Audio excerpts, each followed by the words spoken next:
రండి అర్జెంటుగా ఏంటంటే మీరు రండి చెప్తారంటే వచ్చాను. వచ్చిన వెంటనే నేను శ్రీకాంత్ అడ్డారు గారిని పరిచయం చేశాను.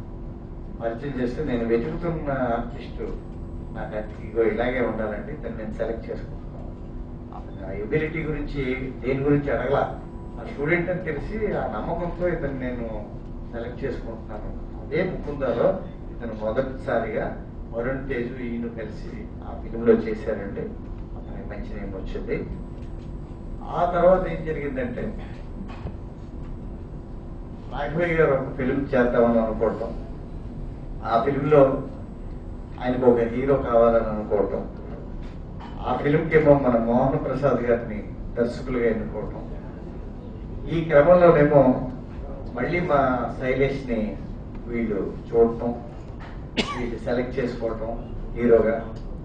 ఈయనేమో చేసినటువంటి వర్క్ నేను కొంత చూశానండి. మోహన్ ప్రసాద్ గారు ఎక్స్ట్రాడినరీ వర్క్ చేశారు, చాలా బాగా వర్క్ చేశారండి. ఆ రషెస్ చూసిన తర్వాత నాకు అనిపించింది, బయట నుంచి వచ్చి ఇక్కడ స్థిరపడి ఇక్కడ ఈ ఊరు వాళ్ళవే అని చెప్పుకోవడం కాదండి. ఈ ఊర్లోనే పుట్టి ఈ ఊర్లో పెరిగి ఈ ఊర్లో విద్యాభ్యాసం చేసినటువంటి వ్యక్తి మన శైలేష్.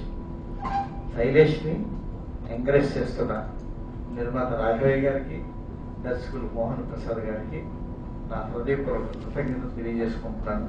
ఈ షూటింగ్ సక్సెస్ఫుల్ గా కంప్లీట్ అయిందంటే రేపు కొంచెం అనుకుంది, ఒక 6 వరకు ఇది కంప్లీట్ అయిపోయింది. ఈ 2 సాంగ్స్ వరకు కూడా కంప్లీట్ అయిపోయింది. మొత్తం షూటింగ్ అంతా కంప్లీట్ అయిపోయినట్టే లెక్క. సో ఈ సందర్భంగా మన విశాఖపట్నం అబ్బాయి శైలేష్ ని అభినందించాల్సిన. డిఫరెంట్ కైండ్స్ ఆఫ్ మూవీ చేయాలి అండ్ ఒక క్లాసికల్ కైండ్స్ ఆఫ్ మూవీ చేయాలి ఒక స్ట్రాంగ్ అంబిషన్స్ తో వెళ్తున్న నాకు నా అంబిషన్ ని ప్లస్ టేస్ట్, ఎస్పెషల్లీ టేస్ట్ ఒక అభిరుచి ఉండాలి. ఆ అభిరుచి ఉన్న ప్రొడ్యూసర్ దొరకడం రాఘవయ్య గారికి నా లైఫ్ టైం థ్యాంక్ఫుల్గా ఉంటాను, రుణపడి ఉంటాను చెప్పుకుంటాను. మీడియా ముందర చెప్తున్నాను సార్. చూపింది రేపు నుంచి షూటింగ్ వచ్చేయండి అని ఫోన్ చేశారు సడన్గా. సో దాని తర్వాత ముకుందా గురించి ఇంకా అందరికీ తెలిసిందే, చాలా పెద్ద రోల్ వచ్చింది. అండ్ శ్రీకాంత్ అడ్డాల గారికి థ్యాంక్ యూ చెప్పాలి. ఫస్ట్ అసలు ఏం తెలియకుండా డైరెక్ట్గా నేను సెలెక్ట్ చేసుకున్నాను.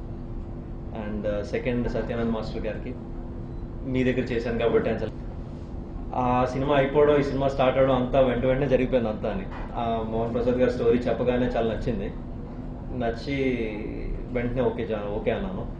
అప్పుడు దాని తర్వాత ఆల్మోస్ట్ మేలో వచ్చి స్టార్ట్ అయింది, జూన్ లాస్ట్ ఇయర్ జూన్లో స్టార్ట్ అయింది సినిమా. మొత్తం సినిమా అంతా హైదరాబాద్లో షూట్ చేసాం, అందరూ అక్కడ ఉంటారని. బట్ సాంగ్స్ వచ్చేసరికి వైజాగ్లో తీస్తే బాగుంటుంది అనిపించి ఒకసారి డైరెక్టర్ గారితో చెప్తే ఆయన వచ్చి చూసి వెళ్ళారు. డాన్స్ మాస్టర్ ప్రదీప్ గారు వచ్చారు, ప్రదీప్ ఆంజనీ గారు వచ్చారు, చూశారు. వాళ్ళకి ప్లేస్ నచ్చింది. ఇప్పుడు ఐఎఫ్ఆర్ అయిన వల్ల మొత్తం అంత నీట్గా పెయింటింగ్ కూడా చేశారు, రోడ్స్ అన్ని కూడా కొత్త వేసి ఉంచారు. సో ఫైనల్గా సాంగ్స్ కూడా లాస్ట్ 5 days నుంచి షూట్ చేస్తున్నాం. ఇంక రేపటితో షూటింగ్ అయిపోతుంది.